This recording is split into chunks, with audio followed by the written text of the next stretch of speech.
The summer we graduated, my childhood sweetheart gave away the necklace he'd promised me. Handed it to a scholarship girl instead. The free stud earrings, the throw-in freebies that came in the box? Those he pressed into my palm, like he was doing me a favor. Let this be a lesson, he said. If you want something, you fight for it.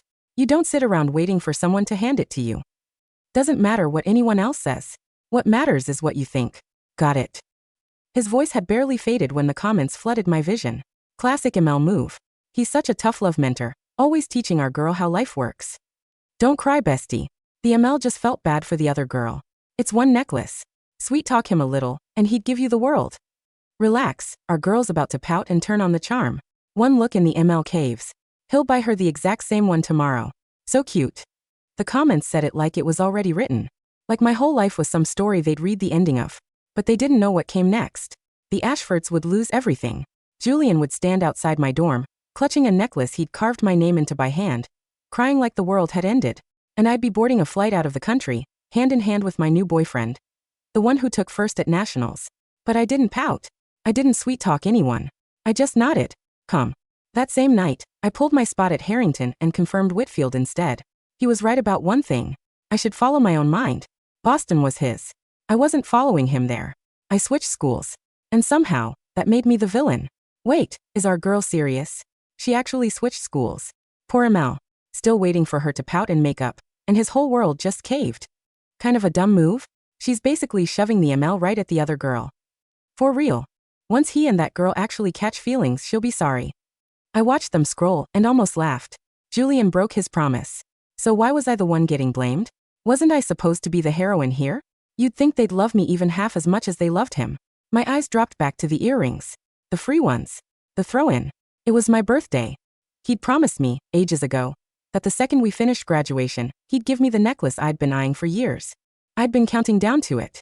2 days ago I'd even texted him, asking what I should wear to match it. Julian never texted back. Busy, I told myself. Now I knew better. He'd probably already decided to give it to Chloe. I lifted my hand and dropped the earrings in the trash. If it wasn't the thing I wanted, I didn't want any of it. Out in the hall, Chloe was still showing off the necklace to anyone who'd listen. I didn't even want it at first, she said, but Jules insisted. I said, let's do rock, paper, scissors, let fate decide. And I actually won. Jules said that means I earned it, fair and square. The others gave her these tight, awkward smiles. We were all adults here. Everyone could see exactly what she was doing. I walked over. You done? Because I don't remember inviting you. You can go now. Chloe's eyes went red on cue. She glanced around the room, and the second she found Julian, she bit her lip, and the tears spilled right over. Julian stepped in without a word and tucked her behind him. I brought her, he said. Chloe told me she's never had a birthday party. I just wanted her to see one. You invited half the world. One more won't hurt, right? I kept my voice flat. Oh, but I don't like her.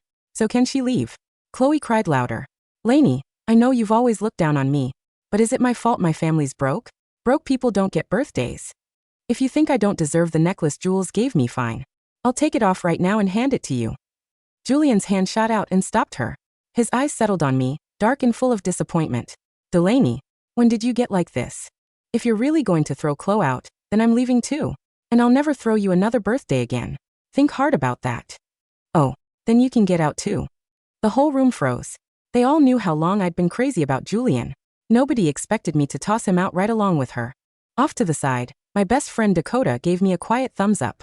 Julian went still, staring at me like he couldn't believe it. Then he pulled in a breath and softened his voice. Lainey, we're not even together yet, and you're already this jealous over nothing. What happens down the line? I shrugged. Nothing happens. We just won't be together. Now can you get out? My voice didn't move an inch. A few people couldn't help laughing. Julian's face went dark. In the end he just took Chloe's hand and ground out. Fine. Delaney, don't come crying to me later. Then he walked out without looking back. Oh my God, our girl's so dumb. She's literally handing the two of them alone time. I can't. One little pout would have fixed this, and she had to go make it complicated. Right? If I had a boyfriend that tall, that hot, that put together, I'd have him wrapped around my finger. And the ML's only strict with her because he sees her as his future wife. The other girl's just a classmate. That's why he lets her slide. So that was it. Guess I made the right call, not being with Julian. Better deal to just be a classmate, apparently. The comments were all down bad. I wasn't. The second a relationship starts feeling one-sided, cutting my losses is the last call I make. no matter what I already put into it. That night, we ate, we drank, we kept the party going. After everyone left, I told my parents I'd committed to Whitfield. They'd stayed upstairs all evening to give us space, so they had no idea Julian and I had fought.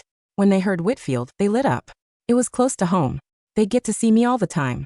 And Jules? My mom asked. Is he going to Whitfield with you? Just hearing Julian's name, my eyes stung before I could stop them. I'd wanted him for years. Of course it hurt. But I knew this. Julian could give away my favorite necklace today. Tomorrow he'd give away everything else that mattered to me. That feeling. I never wanted to feel it twice. So I just sniffed and smiled. What does it matter what he does? Whitfield's program was always the better fit for me anyway. I'm not torching my own future for a guy. My future's worth a lot more than any man. My parents looked at each other and smiled, proud. And right then the comments drifted by slow. Don't celebrate yet, our girl. The ML's got plot armor. Just wait. She'll come crawling back in tears, begging him to take her back. Sitting here for the fall. A guy like Julian? He sweet-talks her a little and she folds. How many days can she even last? My dad reached over and ruffled my hair. That's my girl. Always thinking ahead. Whatever you want to do, your mom and I are behind you. That night, I washed up and climbed into bed. The comments were still on me for embarrassing Julian earlier. From the way they talked, I pieced it together. My whole life was supposed to orbit Julian. Chloe, the scheming other girl, would keep stirring things up. He'd keep misreading me, keep hurting me. And then once he finally saw through her and came crawling back, the whole grovel arc, I was supposed to be the bigger person and forgive him. Even someone who hated my guts would have felt vindicated watching that. Can't our girl just tough it out a little longer? The ML gets so good later on. Right? Huge wedding, and then she gets to stay home, keep house, raise his kids, never grind at a job again. Total billionaire and trophy wife goals. Not once did anyone ask if that was what I wanted. I graduated top of my class too. I had my own interests. My own life. Romance was one small slice of it. That was all. If being with Julian meant torching everything else, I'd drop him without blinking. The next morning, I woke up to a text from Julian. One line. Ready to admit you were wrong? Ah, the ML's giving her an out. Take it, girl, take it, before it's gone. See? Love makes even the top dog bow. He tossed and turned all night and caved by morning. Just text him 2 words, miss you, and he'll be at your door in minutes. Guaranteed. And I did text him back. 2 words. Dumbass. Then I deleted his number and blocked him. That afternoon, Dakota and I met up for lunch. The second we walked in, I spotted Brandon, our old class president. He was there with a few people from school and waved us over. We pushed open the door to the private room, and there was Chloe, sitting right inside. Things got awkward fast. For Brandon's sake, Dakota and I sat down anyway. Figured we'd slip out in a bit. Code red. The other girl's about to pull something. I'm begging the author to just kill her off. I only want the ML and FL being cute. This is our girl's own fault. If she'd just talk nicely to him, the other girl wouldn't have room for all these games. Sure enough, I'd barely finished reading when Chloe came toward me, a glass of red wine in her hand. Lainey, whether or not last night was my fault, I want to apologize. I really hope you'll forgive me. Then she actually bowed to me. The whole picture of sincerity. A couple of people who'd missed last night leaned in for the story. Once they heard it, their eyes went wide, like they'd been handed the best gossip of the year. But I don't think you should have treated Jules like that.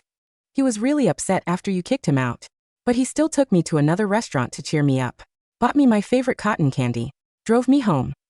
A guy as good as Jules doesn't deserve to be treated the way you treated him. I watched her work herself up, all righteous, and I had nothing. And how is any of this your business? I couldn't care less what you two do. You don't need to sit here reporting it to me point by point. When I didn't blow up, something flickered across Chloe's face. Surprise. Fair enough. The old me would have been screaming at her by now. But now, I was just bored of her. Chloe kept going. I know you're mad that Jules gave me the necklace. But you two aren't even together, remember? Don't you think you're being kind of possessive? Is Jules not allowed a single girl as a friend for the rest of his life? The second she said it, the way everyone in the room looked at me shifted. I actually laughed. Chloe, you're reaching. I don't have the slightest interest in Julian anymore. He can be with whoever he wants. Nothing to do with me. I stood up to go. But the second I was on my feet, her fingers went slack around the glass. The whole glass of red splashed across my white dress. Perfect aim. Oh, I'm so sorry. I didn't mean to. Quick apology. Not a trace of it in her eyes. Right then the door opened, and Julian walked in. Ugh, the other girl so obviously did that on purpose. Oh no, worst possible timing. The ML heard what she said from the doorway and he's still fuming. Girl, don't just stand there. Cry like the other girl does. Tell him you didn't mean it, and he'll make it right for you. Exactly. One soft look from our girl, and none of the other girls' tricks even matter. I had 2 hands and 2 feet. Why would I need Julian to settle anything for me? My own scores, I settle myself. I pulled up a Venmo request and held the screen out to Chloe. Pay up. Chloe just gaped at me. It took her a while to get the words out. How much? 600. But I don't have that kind of money. She slid right back into the helpless damsel routine, eyes shining, turning to Julian. You know how it is. My family doesn't have much. Dakota opened her mouth to lay into her. I held her back. I looked at Chloe calm. So, would Ms. Vance rather I call the cops right now? Or would you prefer to just get served for small claims? The color drained out of her face. She cried harder. And this time, for once, some of it actually looked real. Julian had crossed the room. He didn't look at Chloe. He looked at me, his eyes dropping to the stain on my dress. You're not hurt. I didn't answer. He sighed. Just let this go. I'll buy you a nicer one in a few days. A pause. Then, you know Chloe can't afford it. I just looked at him. And all at once, the guy in front of me felt like a stranger. The Julian I grew up with. The one who found out someone was picking on me and crouched in the bushes for 2 hours just to catch them and set it right. That boy was gone. Now the thing he said to me most was, let it go. Like all of it was just mine to swallow. I didn't look at him again. The room had gone dead quiet. Every eye on me, on the stillness of my hand. I reached over and picked up a glass of red wine and threw it straight in Chloe's face. The sound of the red wine splashing against Chloe's face was soft, almost delicate, but the silence that followed in the private dining room was deafening. Deep red liquid dripped from her nose, her eyelashes, and the tip of her chin, soaking into the collar of her pastel pink cardigan. She stood there, frozen, her mouth open in a perfect O of sheer, unadulterated shock. Delaney. Julian's voice cracked across the room like a whip. He didn't check on the stain on my dress. He didn't ask why I'd done it.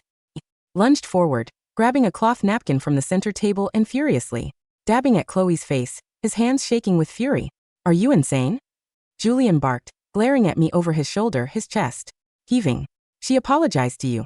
She bowed to you. And you throw wine in her face. Holy shit, the FL actually did it. She's out of her mind. This is crazy. The ML's anger bar is at 100%. She's literally destroying her own endgame. Don't panic, guys, this is just the angst phase before the groveling. The ML will realize how much he hurt her soon. Are you blind? The ML looks like he wants to strangle her. She needs to apologize right now before he cuts her off completely.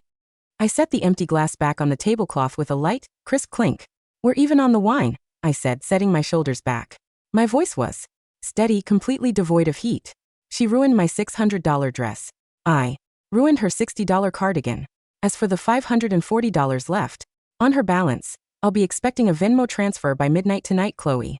Chloe let out a strangled, shuddering sob from behind Julian's napkin, clutching his arm with white knuckles. Jules, it hurts, my eyes burn.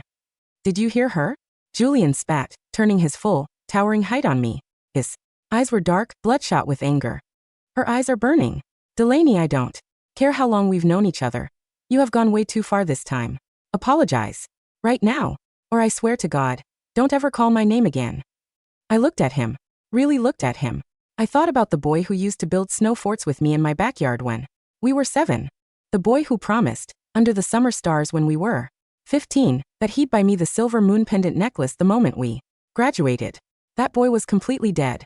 The man standing in front of me was just a stranger with an inflated ego and a hero complex that fed on weak, needy women. I won't call your name, I said softly. I won't need to. I turned to Dakota, who was grinning from ear to ear in the corner. Let's go. The air in here smells like sour grapes. Delaney, don't you dare walk out that door. Julian shouted behind me. I didn't stop. I didn't even look back when I heard the chair scrape against the floor as he made a move to follow, only to be dragged back by Chloe's frantic weeping pleas. When Dakota and I stepped out of the air-conditioned restaurant into the humid summer afternoon, she let out a loud, ringing whistle. Girl, Dakota sighed, shaking her head in utter admiration. I thought you were going to cry over that idiot for at least 3 months. That was the most glorious thing I've ever seen. I cried last night, I replied, pulling my hair over my shoulder to hide the wine stain on my chest. That was enough. The floating comments were still scrolling frantically across the periphery of my vision, flickered with anger and disbelief. Unbelievable. She actually left. The author is ruining this story. Why is the FL being so bitter and petty? Watch, Julian's going to ignore her for 2 weeks. When she realizes he's not texting back, she'll be on her knees begging for his forgiveness. I'm dropping this if she doesn't make up with him by Chapter 10. I looked at the floating text, closed my eyes for 3 seconds, and took a deep, clean breath of summer air. Drop it then, I thought directly at them. Because I'm not playing the pathetic heroine in your little fantasy anymore. The next morning, the fallout began, just not the way Julian expected. I was sitting at the kitchen island, eating a bowl of strawberries while reviewing Whitfield University's course catalog, when my mother walked into the kitchen holding her phone. Her expression was strangely cold. That was Evelyn Ashford, my mother said, setting her phone down with a sharp click. Evelyn was Julian's mother. For 15 years, our mothers had been best friends, running local charity boards together and constantly joking about the day our families would officially unite through marriage. What did she say? I asked, taking a bite of a strawberry. She called to complain about your behavior at the restaurant yesterday, my mom said, her jaw tightening. She said you humiliated Julian in front of his classmates, threw wine at an innocent scholarship girl, and demanded money from a poor student. She told me I needed to discipline you so you don't ruin Julian's reputation in college. I paused, setting my spoon down. A quiet coldness settled in my stomach. And what did you tell her? My mother walked over, reached out, and cupped my cheek softly. Her eyes were fierce with protective warmth. I told her that my daughter doesn't need to swallow insults to protect any man's reputation, my mom said firmly. I told her that if her son prefers giving away promises to strangers, he can stay far away from our family. And then I canceled our joint summer vacation to Martha's Vineyard. A tear pricked the corner of my eye. I squeezed her hand. Thanks, Mom. You don't owe that family anything, Lainey, my dad added, stepping into the kitchen while buttoning his suit jacket. Speaking of which, the Ashford Group submitted a renewal proposal for their logistics contract with my firm this morning. I've decided to put it out to open tender. My eyes widened slightly. The Ashford family business, Julian's father's company, relied heavily on my father's corporate backing. Almost 40% of their annual logistics revenue came from my dad's firm. Dad, I hesitated. You don't have to pull his business just because of me. I'm not doing it out of revenge, sweetheart, my dad said calmly, kissing the top of my head. I'm doing it because a family that lacks basic integrity in their personal lives usually lacks it in their business practices too. If Julian can break a long-standing promise to you without blinking, his father will cut corners on a contract the second it suits him. It's bad business to stay tied to reckless people.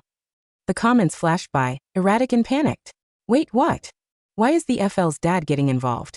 This isn't fair. The ML's family is going to suffer because of a stupid teenage argument. Julian's dad is going to be so mad at him. Oh no, the ML is going to hate Delaney for this. I picked up my water glass, watching the translucent text fade. They were right about one thing. Julian's world was about to start cracking. But he brought every single hammer strike upon himself. Around noon, my phone buzzed with an incoming call from a number I didn't recognize. I picked up, keeping my tone neutral. Hello. Delaney. Julian's voice was tense, laced with a mixture of disbelief and restrained temper. My dad just got a notice from your father's executive assistant. They're freezing our contract renewals. Did you go running to your parents crying after yesterday? I leaned back against the sofa, scrolling through my Whitfield orientation forms. I didn't say a word to my father about his business, I said evenly. He made his own decision based on your family's obvious lack of integrity. Integrity. Julian let out a harsh, bitter laugh over the line. Because I gave a necklace to a girl who needed a win. And because you threw a tantrum like a spoiled child? Delaney, do you have any idea what that contract means for my family's spring expansion? Not my problem, Julian. Undo it, he commanded, his voice dropping into that authoritative tone he always used when he expected me to comply. Talk to your dad. Tell him it was a misunderstanding between us. If you do that, I'll come over tonight. We can talk about Whitfield. I almost laughed out loud. He truly believed that his presence was a grand reward. He thought that if he dangled the possibility of his attention, I would scramble to fix his family's multi-million-dollar business deal. I don't care about your expansion, Julian, I said softly. And I don't care about talking to you. Have a nice life at Harrington. Delaney, wait. I hung up, blocked the new number, and deleted the call log. July passed in a blur of warm ocean breezes, summer reading lists, and quiet, healing peace. Without Julian's constant moodiness hanging over my head, my days felt remarkably light. I didn't have to monitor his emotional temperature. I didn't have to worry about whether I was being too clingy or too independent. I Spent my afternoons sitting on the porch, sipping iced matcha and preparing for my honors seminar at Whitfield. Meanwhile, news from our old high school group chat was a constant train wreck. Dakota kept me updated, despite my protests. Julian's family lost the logistics tender. Dakota told me over iced teas at our local cafe. His dad was furious. Word is he cut Julian's monthly allowance in half to make up for the firm's budget cuts. And Chloe? I asked casually. Oh, she's clinging to him like a burr, Dakota snorted. She realized his family took a financial hit, so now she's trying even harder to lock him down before he slips away. She's been posting photos of them together every single day. Jules bought me coffee. Jules took me study shopping. It's pathetic. Everyone can see he looks totally miserable in every single picture. I smiled faintly, taking a sip of my tea. He made his bed. He can sleep in it. At the end of August, Whitfield hosted an early orientation mixer for the top 5% of the incoming freshman class, a private reception at the university's Botanical Conservatory. I wore a simple, elegant dark green linen sundress, my hair pinned back with a silver clip. The conservatory was warm and fragrant, filled with exotic orchids and glass-vaulted sunlight. I was standing near a display of rare ferns, reading a plaque about botanical genetics, when a smooth, deep voice spoke up behind me. The Adiantum viridimontanum, the voice said. It's native to green roof formation. Quite rare in this region. I turned around. Standing a few feet away was a guy about my age. He was tall, easily 6'2", with broad shoulders under a dark charcoal suit jacket, messy dark hair and striking clear gray eyes. He held a glass of sparkling water in one hand, looking at me with quiet, intelligent curiosity. I recognized him instantly. Ezra Hayes. He had been the valedictorian at St. Jude's Prep, our rival high school across the city. More importantly, he had taken first place at the National Science and Physics Olympiad 2 months ago, beating out thousands of students across the country. Ezra Hayes, I said, offering a small nod. The national champion. A faint, self-deprecating smile touched his lips. And you're Delaney Vance, the girl who turned down Harrington's full scholarship to take Whitfield's honors research seat. I raised an eyebrow. You know who I am? I read your published paper on algorithmic data modeling in the Youth Science Journal last term, Ezra said, stepping closer. It was brilliant. Unorthodox, but brilliant. I was actually hoping you'd come to Whitfield so we could share a lab. My heart gave a quiet, unexpected flutter. For years, Julian had looked at my academic achievements as a mild inconvenience, something that made me too competitive or too stubborn. He never read my papers. He never asked about my research. To him, my intellect was just something I should set aside to be a supportive partner. Yet here was Ezra Hayes, a guy who had beaten the entire country, looking at me, not as a threat, nor as a trophy, but as an absolute equal. I'm working on a fluid dynamics project this semester, I said, a genuine, radiant smile breaking across my face. If you think you can keep up, Hayes, the second lab bench is open. Ezra's gray eyes crinkled at the corners. He lifted his glass toward me in a silent toast. I'll do my best to prove I'm worth the spot, Vance. And right at that moment, floating translucent text burst across the glass dome. Above us, frantic and screaming in pure narrative terror. Who the hell is this guy? Wait. Is this the guy from the prologue summary? The one who took first at nationals? No way. The ML is Julian, who authorized this side character to have gray eyes and a jawline like that. FL, don't look at him like that. You're supposed to be saving your smiles for Julian's grovel arc. I looked up at the comments, let out a soft, amused chuckle, and turned back to Ezra. So, I said smoothly, tell me about your physics thesis. Fall semester at Whitfield was an absolute dream. The campus was ancient and beautiful, framed by blazing red brick buildings and towering maple trees shedding golden leaves. My classes were challenging, my professors treated me like a colleague, and for the first time in my life, I felt completely aligned with my own potential. Ezra and I became inseparable within 3 weeks. It wasn't a whirlwind, chaotic romance built on drama and jealousy like the one I'd had with Julian. It was steady, warm, and effortless. We studied together in the quiet alcoves of the science library until midnight. Ezra would bring me warm hazelnut lattes without asking, knowing exactly how much sugar I liked. When I solved a complex proof, he didn't feel threatened. He'd let out a low laugh, ruffle my hair, and say, "Brilliant, Vance. Absolute genius." When he won the university's freshman research grant, I bought him a vintage fountain pen. He didn't give it away to some needy classmate to teach me a lesson. He clipped it inside his coat pocket, right over his heart, and wore it every single day. By November, we were officially dating. Meanwhile, 300 miles away in Boston, Julian's life was crumbling. Dakota, who still had friends attending Harrington, passed along the gossip over Sunday brunch. Julian's family is in serious trouble, Dakota told me, taking a bite of her waffle. His dad had to sell their summer house to cover corporate debts. And Julian, well, he's miserable. Is he still with Chloe? I asked, setting down my tea. Technically, yes, Dakota smirked. But it's a disaster. Chloe realized Julian doesn't have the endless credit line she thought he had. She's been throwing massive fits whenever he can't buy her designer bags. Last week she got caught flirting with a senior on Harrington's rowing team at a frat party. I shook my head, feeling a strange mixture of pity and detachment. Julian had traded 12 years of unshakable loyalty, mutual respect, and quiet devotion for a girl who saw him as nothing more than a walking ATM with a pretty face. He had wanted a girl he could teach and control. Now he had one, and she was draining him dry. That evening, as I was walking back to my dorm under the crisp, starry November sky, my phone rang. It was an international number. I picked up, stepping under the warm light of a campus lamppost. Hello. Silence held the line for a long 3 seconds. Then a ragged, familiar breath came through the speaker. Lainey. It was Julian. His voice didn't sound arrogant anymore. It sounded hollow, tired, and deeply broken. Julian, I said calmly. How did you get this number? I asked Dakota's roommate, he murmured. I could hear the faint sound of Boston traffic and cold wind in the background. He sounded like he was standing outside in the cold. Lainey, I'm standing outside the diner we used to go to after high school exams. I'm at Whitfield, Julian, I reminded him softly. I live 300 miles away. I know, he choked out. I looked at the table where we used to sit.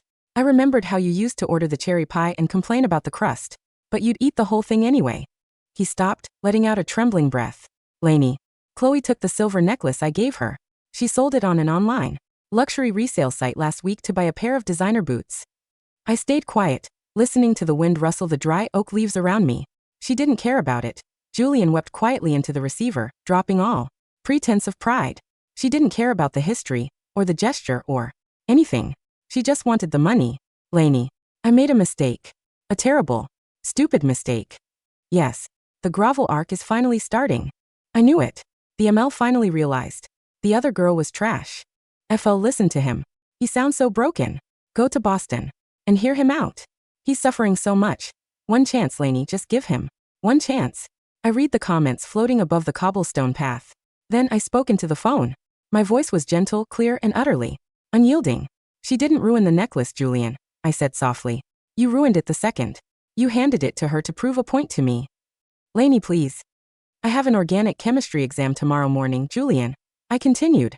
I need to get to sleep. Please don't call this number again. Delaney, wait. Don't hang up. I ended the call, set the number to auto-reject, and dropped my phone into my coat pocket. Ezra was waiting for me near the entrance of my dorm building, holding 2 warm paper cups of cocoa, his gray eyes shining under the porch light. Everything okay? Ezra asked gently, scanning my face. I walked up to him, wrapped my arms around his waist, and buried my face in his warm, wool-scented coat. Everything is perfect, I whispered. Winter settled over Whitfield like a heavy white blanket. By mid-December, final exams were wrapping up, and the campus was buzzing with excitement for the upcoming holiday break. Ezra and I had been selected for a prestigious international research fellowship in Zurich for the spring semester, a fully funded program awarded to only 2 freshmen nationwide. We were leaving in 3 days. On a freezing Tuesday evening, snow was falling in heavy, silent flakes over the quad. I was packing my luggage in my dorm room when a sudden, loud knock rattled my wooden door. I'll get it, Dakota called out from the micro kitchen, heading toward the entryway. A second later, I heard Dakota gasp, followed by a tense, icy silence. I walked out of my bedroom, pulling a warm sweater over my jeans. Dakota, who is? I stopped dead in my tracks. Standing in the doorway of my dorm room, covered in a thick layer of snow, was Julian. He looked unrecognizable. He had lost weight, his jawline sharp and gaunt, his eyes sunken with dark purple rings of exhaustion. He wore an old faded coat, his hands raw and red from the freezing cold. He wasn't wearing gloves. In his right hand, he clutched a small, velvet-lined wooden box so hard his knuckles were white. He looked like a man who had walked through hell just to reach a door. Julian. I gasped, genuine shock piercing my composure. What are you doing here? Julian didn't answer right away. He stared at me, at my healthy, glowing skin, my comfortable sweater, the peaceful warmth of my room, like a starving man looking at a banquet through a glass window. I drove 6 hours, Julian rasped, his voice trembling violently from the cold. The snowstorm hit the highway. But I couldn't wait until spring, Lainey. I couldn't. He took a shaky step into the room. Dakota instinctively moved to block him, but I raised a hand, signaling her that it was all right. Julian set the small wooden box on the entryway table. With trembling, scarred fingers, he opened the lid. Inside sat a silver pendant. It was a handmade replica of the moon pendant necklace I had wanted for years. It wasn't perfect. The edges were slightly uneven, the silver polished by hand, the chain delicate, but carved into the back of the metal, in tiny, meticulous, painful script was my name, Delaney. His hands were covered in tiny cuts and silver shavings burns. I made it. Julian wept softly, tears welling in his bloodshot eyes dripping down his frozen cheeks. I didn't buy it. I spent 3 weeks in the university metal shop. I carved it myself, Lainey. Every single line. I learned how to solder. I learned how to engrave. He lifted his raw, cut fingers toward me, holding the necklace out like a sacred offering. You told me if I wanted something, I had to fight for it. Julian sobbed, his chest heaving as he dropped to his knees right there on the entryway rug. I'm fighting for you, Lainey. I don't care about Harrington. I don't care about my family's firm. I don't care about anything else. Please, just take it. Just come home. The room was suffocatingly quiet, save for the sound of his ragged, broken weeping. The floating comments above his bowed head were practically blinding, weeping along with him. He carved it by hand. Look at his hands. Oh my God, the ML truly loves her. This is the grovel arc. He ruined his hands for her. FL, please, forgive him. He drove through a snowstorm. Look at how broken he is. I stood by the kitchen counter. I looked at the hand-carved silver moon. I looked at his bleeding fingers. I looked at the boy I had loved for 12 long years. A year ago, this gesture would have made me collapse into his arms, weeping with joy, believing I was the luckiest girl in the world. Now, I felt only a profound, heavy, sorrowful pity. Julian, I said softly, my voice calm, clear, and entirely without anger. He looked up at me, his eyes wide with a desperate, terrified glimmer of hope. It's a beautiful necklace, I said gently. It really is. A breathless smile began to break across his face. But I don't wear silver anymore. I finished softly. Julian's smile froze. The hope in his eyes shattered into 1,000 jagged pieces.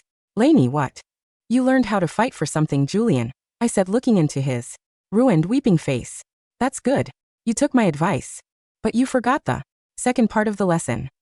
I stepped forward, taking the velvet box from his hands, and gently closed the lid with a quiet snap. I set it back in his cold, scarred coat pocket. Just because you fight for something, I whispered, doesn't mean it still belongs to you. The heavy oak door of the international terminal at JFK Airport was lit by the cold, crisp morning sun. Outside the massive glass windows, a white and blue Boeing 777 sat on the tarmac, its engines humming steadily as ground crews loaded the final cargo. I wore a comfortable cream-colored trench coat, holding 2 passport folders and my carry-on bag. Beside me stood Ezra, wearing a dark wool coat, his arm wrapped comfortably around my waist as we checked the departure board. Flight 402 to Zurich, Ezra said, looking down at me with those clear gray eyes. Boarding in 20 minutes. Ready, partner? Ready, I smiled, leaning my head against his shoulder. Delaney. A desperate, hoarse scream rang out across the crowded terminal lobby. I turned around slowly. Standing 50 yards away, near the security perimeter, was Julian. He was being held back by 2 airport security guards. He looked wild, unhinged. His coat unbuttoned, his hair a wind-blown mess. He had driven all night from Massachusetts to New York after tracking down my flight details through Dakota's public social media check-in. In his hand, he clutched the small wooden box holding the hand-carved silver necklace. Delaney, Julian roared, tears streaming down his face as he thrashed against the guard's grip. Don't get on that plane. Please. I brought the necklace. I'm sorry. I'm so sorry. I'll wait for you. I'll wait 10 years. Just don't go with him. Travelers throughout the terminal stopped to stare, whispering and pointing at the scene. Julian fell to his knees on the polished airport tile, his hands pinned behind him by the guards, his head lifted toward me, sobbing hysterically into the cold, vaulted air of the terminal. Lainey, please. He wailed, his voice breaking into a ragged, pathetic sob. You were supposed to be my wife. You were always supposed to be mine. I stood at the entrance of the gate tunnel. I looked at him, at the boy who had handed away my birthday gift to a stranger, the boy who had told me to swallow my pride, the boy who thought he could control my fate. And for the very last time, the floating comments appeared in the air above his sobbing figure, faint, translucent, and slowly dissolving into the bright morning light. It's over. She's really not going back to him. He's never going to get her back. The story changed. Yes, I whispered to the empty air. The story changed. I didn't utter a single harsh word to Julian. I didn't smile in victory. I didn't gloat over his ruin. I simply lifted my hand, offered him a final, quiet, peaceful nod of farewell, and turned around. I took Ezra's hand. His fingers wove firmly, warmly through mine. Let's go, Ezra, I said, stepping onto the jet bridge. To Zurich, he asked softly, smiling down at me. To my future, I replied. We walked into the tunnel, hand in hand, leaving the screaming boy, the toxic comments, and the broken promises far behind in the shadows. Ahead of us, the sky was wide blue and completely gloriously mine.